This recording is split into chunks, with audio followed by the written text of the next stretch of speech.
방송과 관련된 현안들을 좀 많이 챙기고 있습니다. 먼저 제주 방송입니다.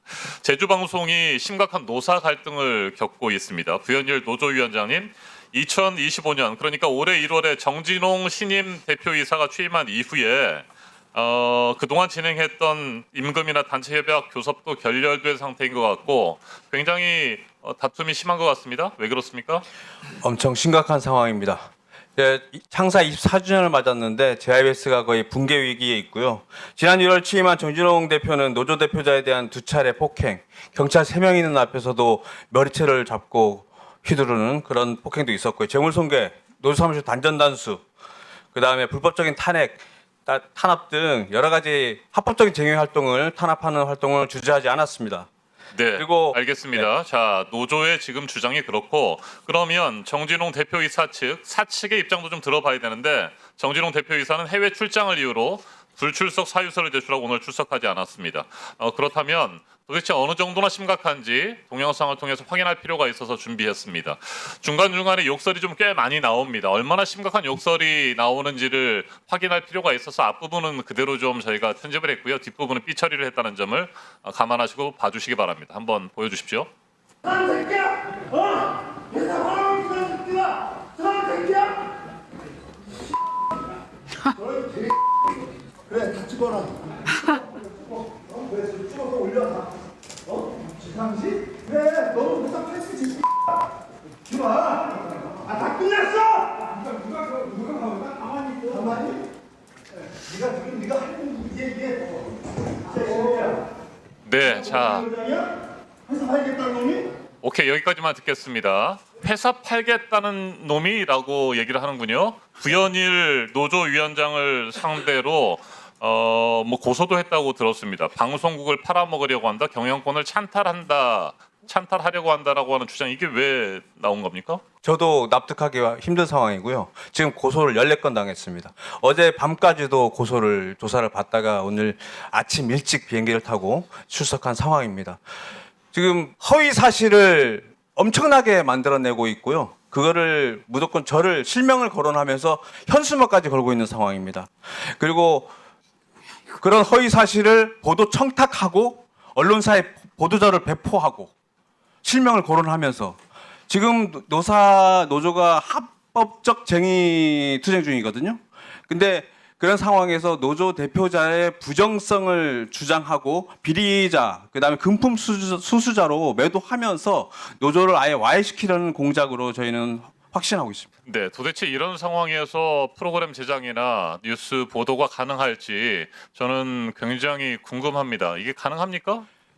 불출석 사유서 보셨지 않습니까? 혼자 카메라 메고 마이크 들고 특집 취재 간다는 사람입니다. 그리고 협찬에 의존하지 않으면 프로그램 제작 힘들고요. 1월 13일 취임하자마자 16일 날 프로그램을 폐지해버립니다. 독단적으로. 그리고 그 프로그램 제작자한테 뭐 백해무익하다. 너 같은 건 사표 1순위야. 사표 내. 뒷돈 받아 처먹었어. 그런 얘기를 서슴없이 하는 상황입니다. 알겠습니다. 예. 정진홍 대표 쪽의 입장도 좀 들어야 되는데 오늘 안 나왔기 때문에 종합감사에 다시 한번 증인으로 출석해 줄 것을 요청하겠습니다. 방송미디어통신위원회 바다 건너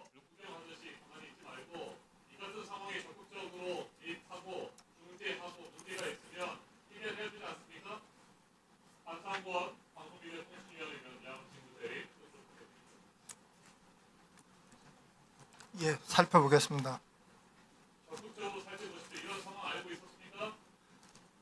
예, 문규가 이런 문제가 있다는 걸 들어서 알고 있습니다. 예, 알겠습니다. 예, 김장겸 위원님 질의하십시오. 세워주시고 최승준 위원장님 좀 나와주실래요? 예. 그 뉴스 제휴위원회 정책위원회가 발족이 되고 그리고 이제 그런데도 어떠한 방식으로 운영이 되고 어떤 내용이 어떻게 논의되고 있는지 공개된 건 지금 아무것도 없습니다. 근데 우리 위원장님 인터뷰에서는 공정하고 투명한 정책 이렇게 언급했는데 이게 사실 좀 추상적인 개념을 기준으로 하면은 이 좀 운영 주체의 자의적 판단이 개입될 여지가 크다는 것은 누구보다도 위원장님이 잘 아실 텐데 예, 어떻게 이거 좀 운영이 될 건지 구상의 일면을 좀 짧게 말씀해 주세요. 예. 뉴스제휴위원회는 크게 두 가지로 제휴심사하고 그다음에 운영평가로 나누어집니다. 지금 제휴심사와 운영평가에 관한 규정을 지금 제정을 하고 있고 그 규정을 제정하는 과정에서 과거에 이제 재평이라고 불렸던 제휴평가위원회에서의 여러 가지 제기되었던 문제점들까지 감안하고 그다음에 최근에 이제 문제화되고 있던 다양한 논점들을 지금 망라한 것들을 그 규정에 담아서 지금 말씀하신 것처럼 공정한 그런 심사가 될 수 있도록 하고 있습니다. 가장 대표적인 거로 한 가지만 말씀을 드리면은 그 심사위원회 구성 자체가 과거에는 고정이 돼 있어가지고 위원들에 대한 뭐 편향성 문제가 제기되었기 때문에 저희는 배심제도 비슷하게 300 내지 500명의 풀을 구성해서 그 풀 중에서 50명을 선정을 해가지고 그때마다 심사위원회를 구성을 할 그런 계획을 가지고 있습니다. 그래서 그런 문제는 네. 많이 좀 해소되리라고 생각됩니다.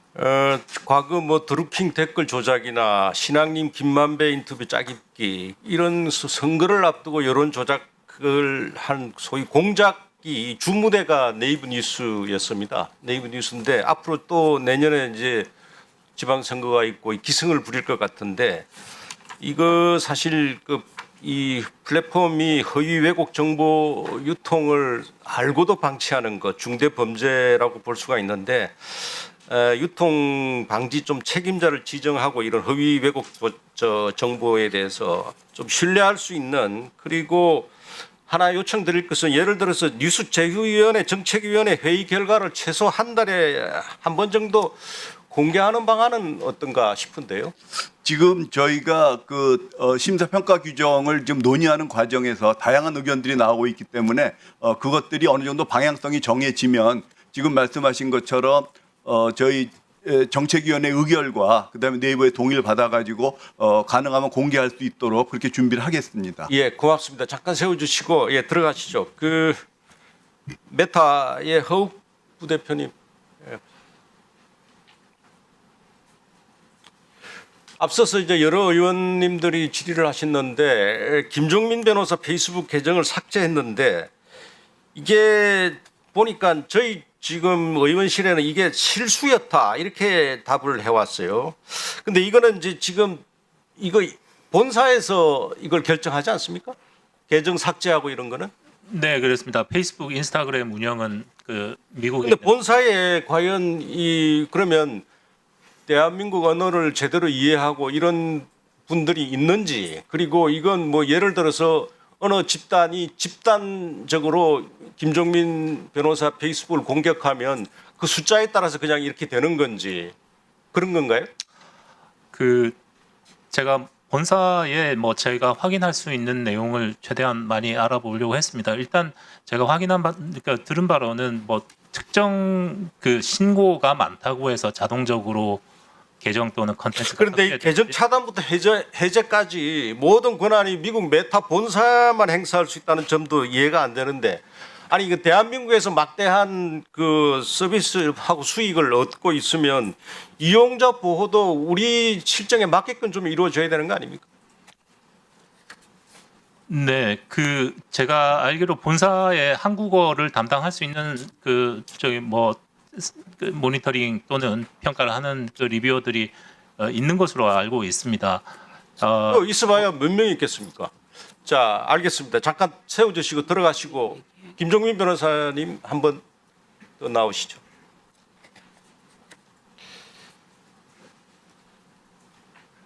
네, 지금 이진숙 전 위원장에 대한 체포영장이 3번이 신청이 됐단 말이에요.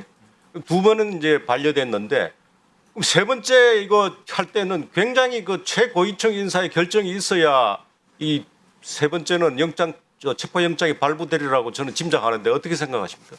다른 데는 모르겠습니다. 적어도 검찰 단계에서는 대검까지 보고되고 대검의 제가하에 영장이 청구됐을 거라고 생각합니다. 대검만 갔겠습니까? 제가 사건 기자를 했는데 이 정도 되면은 예를 들어서 언론사 정치부장만 해도 그 이상 가는데 그렇잖아요. 예, 그거는 제가 사실관계는 모르기 때문에 답변하기 적절치 않은 것 같습니다. 이혜민 의원님 질의하십시오. 넷플릭스하고 구글 담당자 앞으로 나와 주시죠.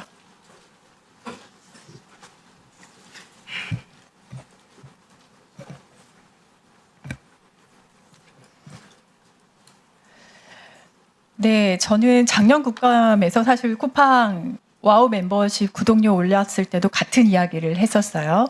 구독 서비스의 특징은요, 이게 몇 개만 합해도 엄청 많아집니다. 가정 입장에서는. 근데 회사 입장에서는요, 구독 서비스는 사실 효자 상품입니다. 왜냐하면 따박따박 매월 매출이 보장이 되니까.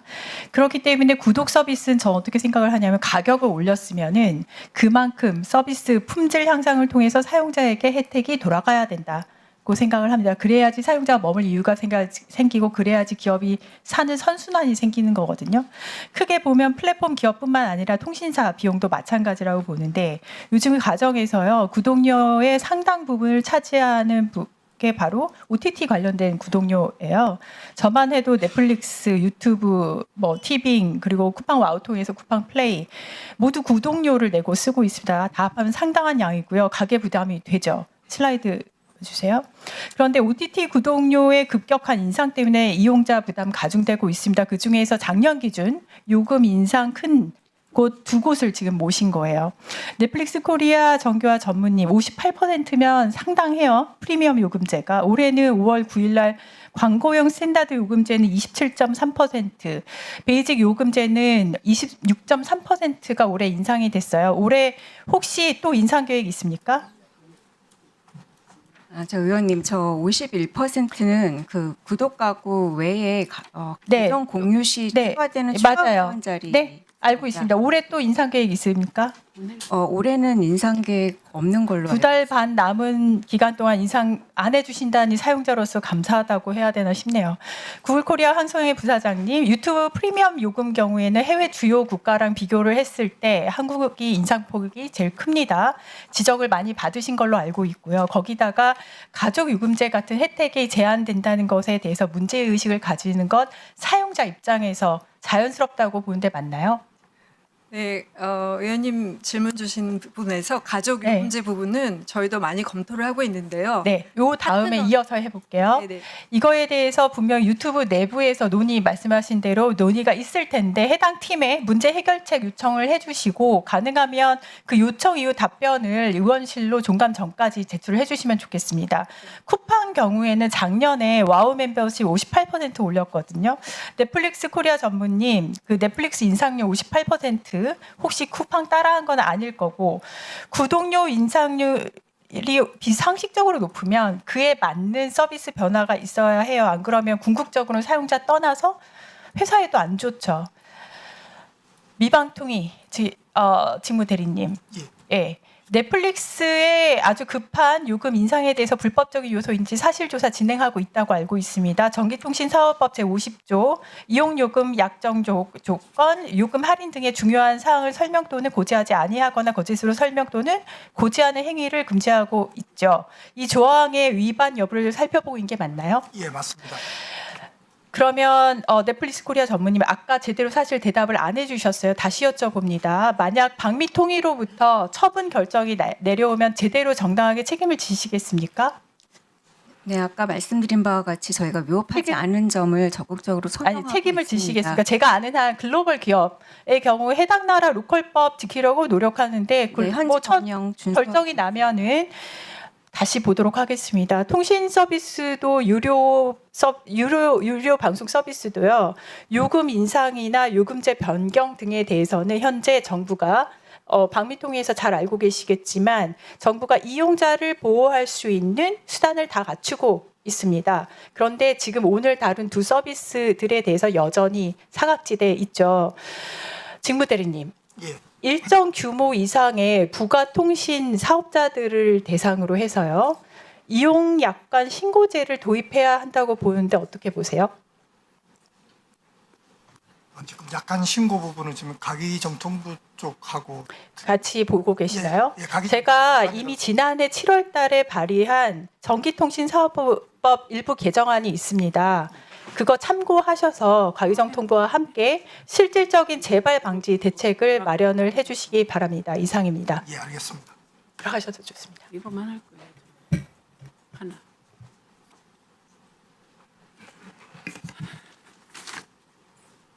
이윤기 의원님 질의하십시오. 이제 문재수 대표 다시 좀 나와 주실래요?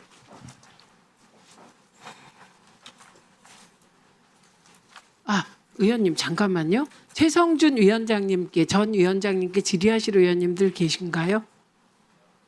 예, 안 계시면 이석하셔도 좋습니다. 예, 고맙습니다. 예? 예, 최성준 위원장님. 그럼 빨리 얘기를 하셔야지. 이미 이석하라고 말씀드렸어요. 혹시 지금 계신 참고인 중에 잠깐만요. 이은규 의원님 잠깐만요. 지금 남아 계신 참고인들께 질의하실 의원님들 누구에게 질의하실 건지 말씀해 주시겠습니까? 누구에게 하실 거예요? 예. 성함이? 예. 구글. 또 황정혜 부사장 또 요 세 분밖에 없습니다.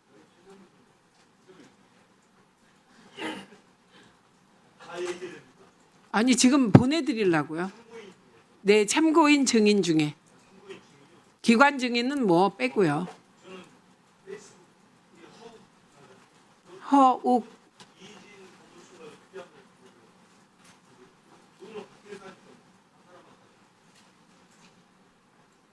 페이스북 코리아하고 메타 코리아 법률 총괄 말씀하시나요?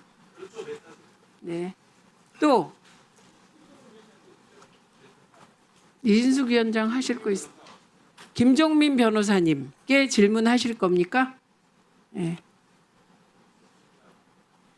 그러면 조성은 처장.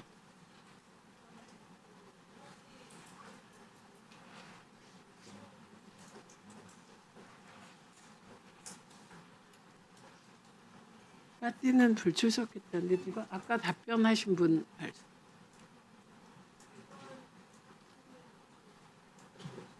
문성환 참고인. 이제 가셔도 되나요? 그러니까 지금 울산방송 대표와 노조위원장, 그다음에 구글 코리아 황성혜 예, 부사장님, 그리고 페이스북 코리아 예, 허욱 페이스북 코리아 부사장님, 이희진 페이스북 코리아 법무총괄님, 이진숙 전 방통위원장님, 조성은 전 방통위 사무처장님, 이정환 했잖아요. 이정환, 김영권 두 분 말씀드렸고요. 최성준 네이버 변호사 아니 최성준 전 방통위원장님, 부현일 전국 언론노조 제주 방송 지부장께 가셔도 됩니다. 아니요, 우리 거 아니에요. 우리는 저기 제가 안 할 거예요. 그럼 지금 제가 열거하신 분이요. 울산방송 대표님, 노조위원장님, 그다음에 구글 황성혜 부사장님, 페이스북 코리아, 메타 코리아 이희진, 허욱. 그럼 누구 할까요? 예. 이희진 페이스북 코리아 법무총괄님 가셔도 좋답니다. 허욱 부사장님만 남으면.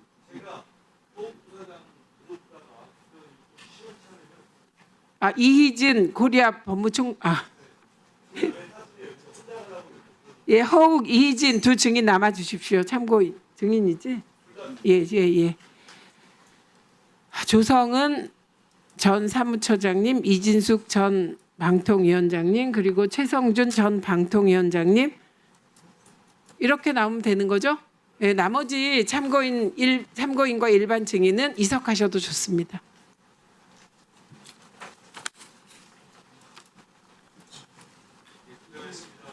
네, 황성혜 부사장은 남았습니다. 남겼습니다. 황성혜 부사장님은.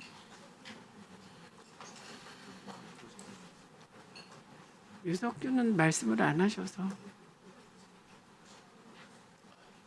예, 그건 나중에 확인할게요. 예. 시작할까요? 오래 기다리셨습니다. 이훈기 위원님 질의하십시오. 아까 증인 주얼리 비슷한 데가 있다는데 상표명 말씀해 보세요. 어디가 그렇죠? 네, 빨리요. 답변 드리겠습니다. 아니 상표만 얘기해요. 주얼리 어딘지. 골든벨라, 골든벨라 됐어요. 됐고 오빌도. 됐습니다.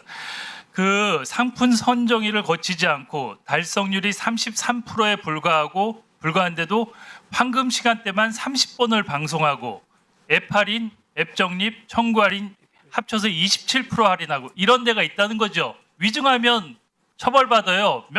이렇게 똑같은 조건으로 한 데가 있다는 거예요.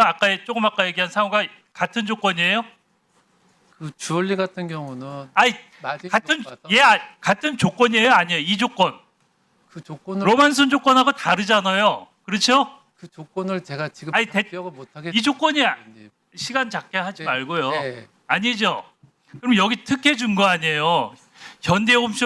홈앤쇼핑 대주주인 중소기업 중앙회 김기문 회장에게 특혜를 준 거고 이게 사장이 알아서 충성을 한 건지 대주주니까 아니면 청탁을 받은 건지 모르겠는데 그렇게 한 거 아니에요. 특혜를 준 거.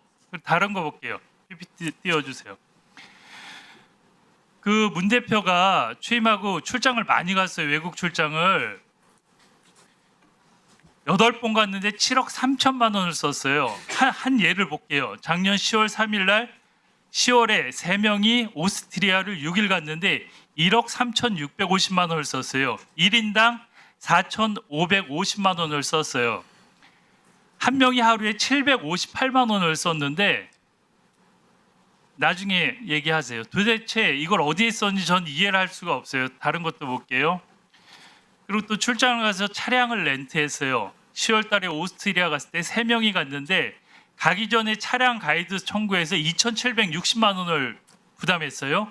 그리고 가서 또 현지 차량을 2,331만 원 주고 빌려서 차량 렌트비만 5,091만 원이 들었어요. 도저히 상식적으로 이해가 안 가요. 3명이 갔는데 무슨 차량을 빌렸길래? 그리고 제가 확인해 보니까 출장 3명 다 갔습니까? 오스트리아 갈 때? 누구 갔어요? 오스트리아가 제가 확인해 보니까 네. 한 명 안 갔어요. 3명 갔다고 했는데 맞죠? 아니 시간 끌지 말고요. 한 10월 달인데 그 3명 그 네. 법무부의 출입국 기록 의원실로 제출해 주세요. 그리고 이런 증언이 있어요. 이런 출장비를 갖고 품위서에 보면 촬영 스텝 비용으로 1,400만 원을 썼는데 촬영은 대표가 PD 출신이라 직접 했다. 그리고 가이드 비용이 있는데 가이드는 없었다.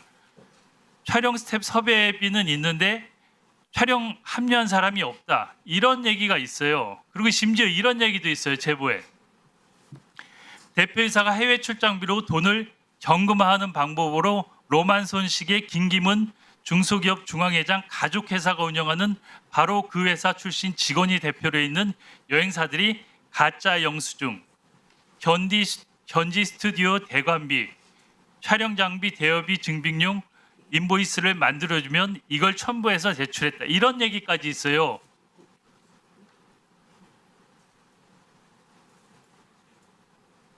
제가 보기에는 이 제보 전 많은 근거를 가지고 있어요. 여기서 위증하지 말고 맞죠? 저는 그런 일은 없던 걸로 알고 있습니다, 의원님. 아니 여기 다 이렇게 돼 있는데 네. 지금 위증하면 처벌하니까 명확히 얘기하세요. 네. 아까 얘기한 그 로만손식의 특혜도 없고 출장비 문제도 하나도 없어요? 없다고 네, 없는 거죠? 네. 알겠습니다. 됐습니다. 들어가세요. 저희 방통위 유료 방송 왔죠? 홈행쇼핑? 네, 그렇습니다. 여기 철저히 조사해 갖고 문제 있으면 수사 의뢰해 주세요. 그게 방통위 그런 역할을 할 수 있을지를 한번 검토를 해보겠습니다. 아니 그러면 이런 유료 방송은 이런 일이 있어도 그냥 넘어가면 되나요?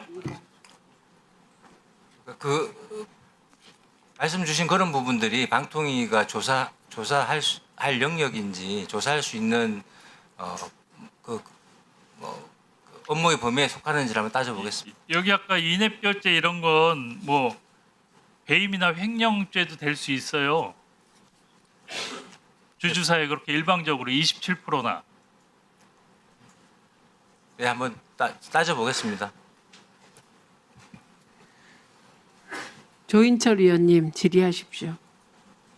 예, 최성준 위원장님, 네이버에 예전에 재평의가 있었던 게 뉴스 제2위원회로 대폭 확대 개편됐더라고요. 맞습니까? 확대 개편이라고 할 수는 없고 예. 종전에는 네이버, 카카오가 같이 네. 제휴평가위원회 운영을 했다가 그게 중단이 되고 다시 이제 갈라져 가지고 카카오대로 네이버대로 각자 독자적으로 예. 지금 그래서 저 평가할 때 제 생각에는 다양성, 특히 우리나라 같은 경우는 수도권 공화국이라고 할 수 있지 않습니까? 네. 그래서 지역의 뉴스 소비도 충분히 반영될 수 있도록 예. 선정위원회가 운영이 돼야 된다고 저는 봅니다. 예. 다행히 뭐 다양성 TF라는 것을 꾸려서 운영하고 있기는 한데 거기 참여하고 계신 분들 보니까 지역을 대변할 수 있는 분들이 한 분도 안 계시는 것 같아요. 전부 수도권, 서울대, 고려대, 경기대, 건국대 교수님. 법조계는 태평양, 법무법인 린, 법무법인 김장리 다 서울에 있는 거고요. 언론계, 전 연합뉴스 상무, 전 전자신문 대표, 정당 추천, 언프레싱 사무총장 여기도 서울에서 활동하는 거고, 김진영 윤립 변호사 여기도 서울이고, 지역을 대변할 수 있는 사람이 뭘 다양성 TF에서 뭘 다양하게 하는 거예요? 지금 다양성 TF는 아직 구성을 안 했습니다. 뭐 이건 뭐죠? 곧 구성할 예정입니다. 구성할 예정인데 아니 지금 언론에도 우선 이미 나와 있고. 구성할 예정이고 지금 제일 급한 일이 심사 평가 규정을 만드는 일이기 때문에 우선 그거부터 먼저 작업을 하고 있고, 다양성 TF를 구성할 때는 위원님 말씀하신 것처럼 지역 인사들을 당연히 포함시켜 가지고 거기에 대한 해결 방안 또 뭐 대책 방안을 만들어내도록 하겠습니다. 예, 하여튼 지역의 뉴스 소비자들이 중앙권만이 아닌 균형 있게 지역 뉴스를 잘 소비할 수 있도록 평가 선정하는데 중점을 좀 줘서 잘 좀 해주시기 바랍니다. 예, 잘 유념하겠습니다. 예, 고맙습니다. 들어가시면 됩니다. 우리 저 방통위 사무처장 대행님. 네. 그 보니까 여론왜곡 조작 방지 대책 TF라는 걸 운영하셨더라고요. 23년도부터 해서 23년도 조직할 때 보니까 통일부도 있더라고요. 통일부는 왜 들어가 있습니까? 제가 그 부분은 제가 실제로 운영된 부분에 대해서는 제가 정확하게 알지 못해서 혹시 누가 합니까? 통일부가 들어가 있는 이유가 뭐예요? 담당 국장이 좀 보고 답변을 드려도 되겠습니까? 통일부는 왜 들어 있어요?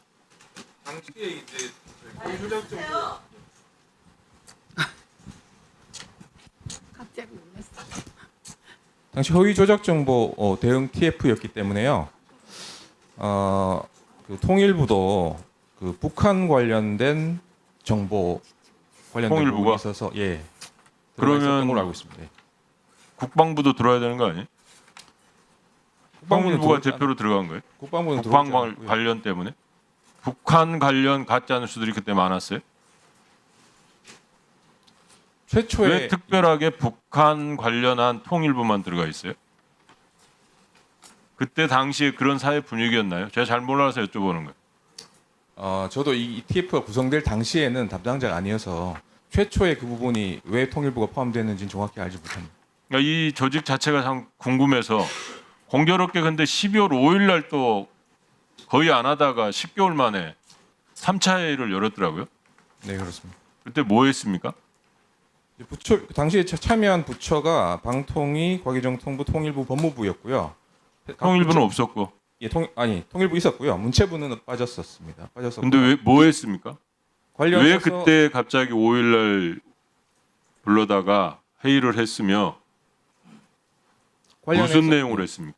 관련해서 각 부처에서 허위 조작 정보 대책과 관련해서 하고 있는 부분에 대해서 정보 공유를 했습니다. 그러니까 아무것도 안 하고 있다가 갑자기 12월 3일 막 지나고 나니까 12월 5일 날 갑자기 소집한 이유는 뭐예요? 10개월 동안 아무것도 안 하다가 뭐 하셨어요 그때? 통상적으로 1차, 2차, 3차에 걸쳐서 회의를 했고요. 회의 때마다 동일하게 각 부처에서 하고 있는 업무에 대해서 공유를 했습니다. 그리고 공교로웠던 거예요? 대책- 12월 5일 날 했던 게? 그렇습니다. 12월 5일 날 한 회의를 한 게 공교롭게 12월 5일이었던 거예요? 그렇습니다. 회의를 소집한 거는 그 일주일 전쯤에 소집을 했던 걸로 일주일 전에 소집한 것이 5일 날이었다. 그렇습니다. 예. 예, 추가 질의하십시오. 한민수 의원님 질의하십시오. 허욱 메타코리아 부대표님 잠시 나와주시겠어요?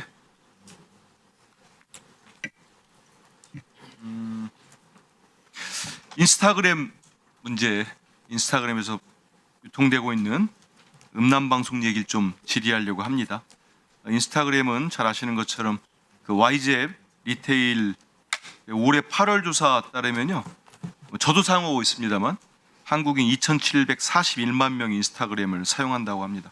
카카오톡 다음으로 높은 이용률이고, 지난해 한국언론진흥재단 소셜미디어 이용자 조사에 보면은 20대, 30대가 80.9, 70.7 젊은 층들이 많이 이용하는 플랫폼이죠. 그런데 이 음란 방송의 유통 공로로 지금 인스타그램이 널리 활용되고 있다고 합니다. 제가 국감 조사를 하면서 이런 상황은 인지하고 계신 거죠? 네, 최근에 뭐 그 뉴스를 좀 보면서 네, 저희도 봤습니다. PPT 보시면 쭉 다 읽지는 않겠습니다만은 정보통신망법 44조 7항을 보면은 이렇게 되어 있습니다, 법안에. 또 다음 PPT 보겠습니다. 이것도 제가 읽지는 않겠습니다. 이 부분에 대해서 심의가 되도록 하고 있습니다. 좀 파악은 해보시고 계십니까? 인스타그램 라이브를 통한 음란 방송이 어느 정도 유통되고 있는지? 페이스북을 비롯해서 인스타그램의 이제 운영을 저희가 페이스북 코리아에서는 하지 않기 때문에 저희가 일일이 소상히 알지는 못하지만 위원님께서 지금 말씀 주신 그 인스타그램 라이브 방송 또는 뭐 라이브가 아니더라도 그 성적인 표현이 들어간 그 컨텐츠는 뭐 저희 법뿐 아니라 국내법 현행법으로도 당연히 위반이고 저희 위반 여부를 제가 묻는 건 아니고요. 예, 유통되는데 파악이 제대로 안 되고 제가 저희 의원실이랑 같이 보도를 한 방송 종편 보니까 사용자가 35억 명에 달해가지고 모두 감시를 할 수 없다 이런 답변을 내놔서 제가 참